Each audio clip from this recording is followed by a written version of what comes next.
Hello everyone, welcome back to my channel Ratna Mondal. তোমরা সকলে কেমন আছো অবশ্যই কমেন্টে জানিও। আমি তো খুব ভালো আছি। আমার নতুন একটা ভিডিওতে সবাইকে জানাচ্ছি ওয়েলকাম।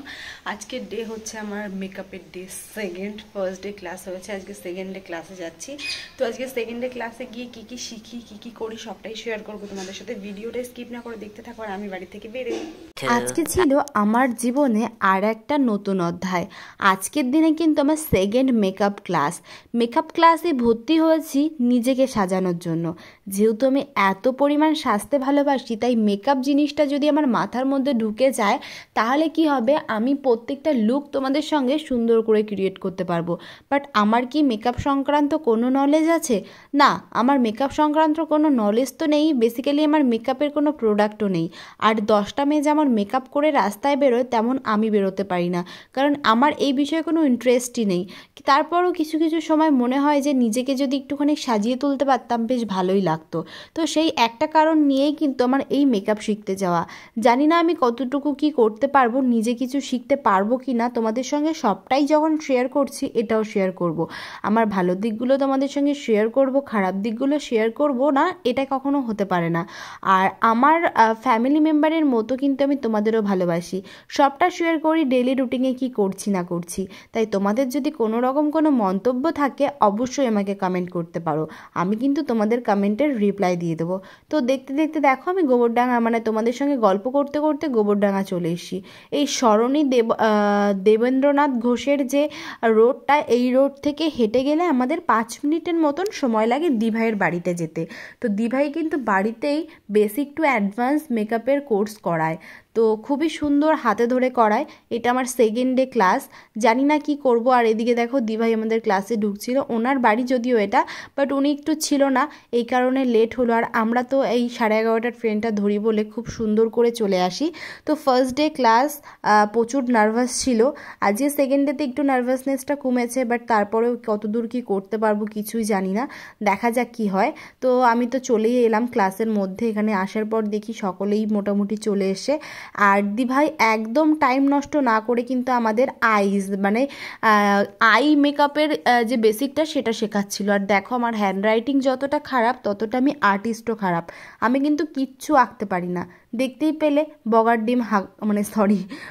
ডিম কাকের ডিম আঁকলাম। এবার আমাদের কালার থিওরি দেবে, মানে কালার বেসিক যে বিষয়গুলো সেইগুলো আমাদের সঙ্গে আলোচনা হবে। তো সেইগুলোই আলোচনা হওয়ার তো ছিল। এদিকে আলোচনা করতে করতে মানে আমাদের থিওরি ক্লাস কমপ্লিটের সঙ্গে সঙ্গে আমাদের কিন্তু এখন প্র্যাকটিক্যাল ক্লাস দিয়ে দিয়েছে। আর প্র্যাকটিক্যাল ক্লাসে কিন্তু কালার কম্বিনেশনের যে বিষয়গুলো বোঝাচ্ছিল, গাইস কি বলবো, সব মাথার উপর থেকে যাচ্ছে। আমি এইসব কিছুই পারি না। আমি তুলি ধরা কি, আমি কোনো মেকআপের মও চিনি না। ইংলিশে মেকআপ লিখতে দিলে তাও করি না। দেখো দিভাই তো হাতে দেখিয়ে দিয়েছে, এবার দিয়েছে আমার হাতে করতে। আমি যে কি দিয়ে কি করব সেটাই বুঝতে পারছি না। এখানে সব ধরনের মেকআপের প্রোডাক্ট রয়েছে, সব কিছু রয়েছে। এগুলো দিয়ে আমাদের এখন বেস কমপ্লিট করতে হবে, মানে আইব্রোর বেসটা আর কি, আইব্রো শেভ করা, দেন ওখানে কালার কম্বিনেশন করা, এই সবটা আমাদের করতে হবে। কিন্তু আমি কতদূর করতে পারবো আমি সেটাই বুঝতে পারছি না। প্রচণ্ড নার্ভাস ফিল লাগছে আমার, আমি আদৌ এটা করে উঠতে পারবো কি না বুঝতে পারছি না। মেকআপ তো হুজুকে নিয়েই নিলাম, হুজুকে বলতে কি, এটা আমার ফ্যাশন না, বাট আমার ইচ্ছা, আমার শখ বলতে পারো। তো এবার এই শখটাকে ফ্যাশন হিসেবে আমি নেব কি না সেটা আমি জানি না, কিন্তু আমার ইচ্ছা আমি মেকআপ শিখবো, নিজের পরে আমি করব। আর আমি জানি না কত দূর কী পারবো, কারণ আমার এই সংক্রান্ত কোনো নলেজ নেই। তোমরা সব সময় আমাকে দেখেছো আমি সিম্পল লুক নিয়ে থাকতে পছন্দ করি। আমি সবসময় সিম্পল সাজি, একটু হাইলাইট একটুখানি মানে একটু হাইলাইট কখনো আমি সাজি না, খুব কম তোমরা দেখেছো আমাকে সাজতে। হ্যাঁ, ব্রাইট তো বহুবার সেজেছি, কিন্তু এরকম কোনো অভিজ্ঞতা নেই। আমি জানি না কি হবে গাইস, প্রচণ্ড চাপের মধ্যে রয়েছি। এই যে আইটা করে দিচ্ছে আমাদের, এই আইটা কিন্তু একটু পরে আমাদের করতে হবে। তারপর আর কি অনেকটা নার্ভাসনেস নিয়েছিলাম। আর এদিকে দেখো আমার ফ্রেন্ড অলরেডি শুরু করে দিয়েছে আইয়ের মেকআপ আর একজনের পরে। মানে কী হবে, মানে কম্পিটিশন না, তোমরা ভেবো না কম্পিটিশন হচ্ছে। আমাদের ফার্স্ট ডে ক্লাস করালো, তো সেই বেসেই কিন্তু উপরে এখন মানে চোখের উপরে বেসটা করতে দিয়েছে। তো আমার চোখের উপরে দেখো দিভাইটা কী সুন্দর কালার করেছে, বাট এত সুন্দর আই মেকআপ কি আমি করতে পারবো? তোমাদের কি মনে হয়? আমার তো মনে হয় না পারবো। আর কতদূর কি করব সেটা মানে আমি বুঝতেই পারছি না। তো মোটামুটি আমার চোখে তো যেটা করেছে এটা একটা হালকা স্মোকি আইস দিয়ে করেছে। তো এই দিভাইয়ের উপরে আমাকে প্র্যাকটিস করতে দেওয়া হয়, আর দিভাইয়ের চোখটা দেখো আমি পুরো ভূতনি বানিয়ে দিচ্ছিলাম। দুটো চোখই কিন্তু আমি করেছি, আমাদের যে দিভাই সে কিন্তু দেখিয়ে দিয়েছিল এই পিঙ্ক কালারের যেটা, এটা হালকা একটু, আর পাশেরটা কিন্তু আমি করেছি। ফার্স্ট টাইম কারোর চোখে আমি এরকম একটা ক্রিস কাট আই মেকআপ বলে এটাকে হয়তো, তো এই ক্রিস কাট আই মেকআপ করেছি। কেমন হয়েছে তোমরা কিন্তু অবশ্যই কমেন্টে জানিও। যদিও আমার প্রচণ্ড ভয় লাগে, আমি তো নিজে প্রচণ্ড নার্ভাস যে আদৌ আমি পারবো কি পারবো না, সব নার্ভাসনেস নিয়েই কিন্তু আজকের ক্লাসটা ছিল।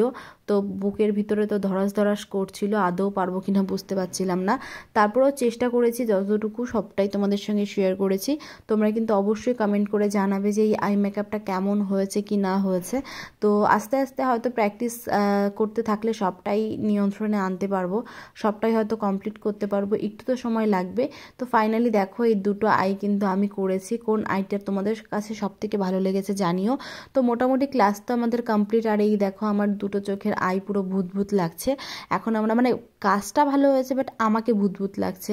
তো আমাদের ক্লাস কমপ্লিট হয়ে যাওয়ার পর আমরা কিন্তু গুটি পায়ে বেরিয়ে পড়ি। এখন আমাদের বাড়ির দিকে রওনা দিতে হবে, মানে ট্রেন ধরার তাড়া রয়েছে। 3:36 ট্রেনটা ধরবো, আর এই ট্রেনটা ধরেই বাড়ি যেতে হবে। যেহেতু মেকআপ করেছিলাম তাই মেকআপ বলতে ওই চোখের আইশ্যাডো এই কাজগুলো করা হয়েছে, সেই কারণে চোখের নিচে কিন্তু এই তোমার কাজল ফাজল এই জিনিসগুলো রয়েইছে। আর মুখ তো ফ্রেশ হতে পারিনি, বাড়ি গিয়ে ফ্রেশ হব। তো এই কারণে টুকটুক করে এখন স্টেশনের দিকে যাচ্ছি। আর কি পরিমাণ রোদ এই দুপুর টাইমটা, সেটা হয়তো তোমাদের সাথে আগে না শেয়ার করলে বুঝতেই পারতাম না। এই রোদের মধ্যে দিয়ে যেতে যে কি অবস্থা খারাপ হচ্ছিল সেটা তোমাদের সাথে না শেয়ার করলে তোমরা বুঝতেই পারবা না। মারাত্মক লেভেলের গরম ভাই, গরমকাল পড়ে গেছে। এইবার যে কি 12টা বাজবে, কি অসুবিধা হবে সেটা তোমাদের সাথে না শেয়ার করলে তোমরা নিজেরাও বুঝবা না। এই দুপুরবেলা একটু বাড়ির থেকে বেরিয়ে দেখো রোদের মধ্যে কতটা মজা লাগে। মজা তো লাগতেই হবে তাই না, গরমের মধ্যে তো মজা করার জন্যই রাস্তাঘাটে মানুষ বেরোয়। এই গরমকালের মধ্যে দেখতে পারবে সবাই বড় একটা সানগ্লাস, একটা ছাতা, একটা স্কার্ফ, সানস্ক্রিন মেখে বেরোবে। আর আমার মতন পাবলিকরা মানে তারা যে কি করবে সেটা মানে বলে বোঝানো যাবে না। যাই হোক, প্রচণ্ড গরম লাগছিল, গরমের মধ্যে আমার ইচ্ছা করছিল একটা ফ্রুটি খেতে। তো যেমন ইচ্ছা তেমন কাজ, সঙ্গে সঙ্গে একটা ফ্রুটি পেয়ে যাই, আর ফ্রুটিটা খেতে খেতে এখন আমি বাড়ির দিকে যাব। ভিডিওটা কেমন লাগলো অবশ্যই কমেন্টে জানিও, ভালো লাগলে লাইক কমেন্ট শেয়ার তো করতেই হবে, আর চ্যানেলে নতুন হলে চ্যানেলটাকে সাবস্ক্রাইব করে দিও। চলো টাটা।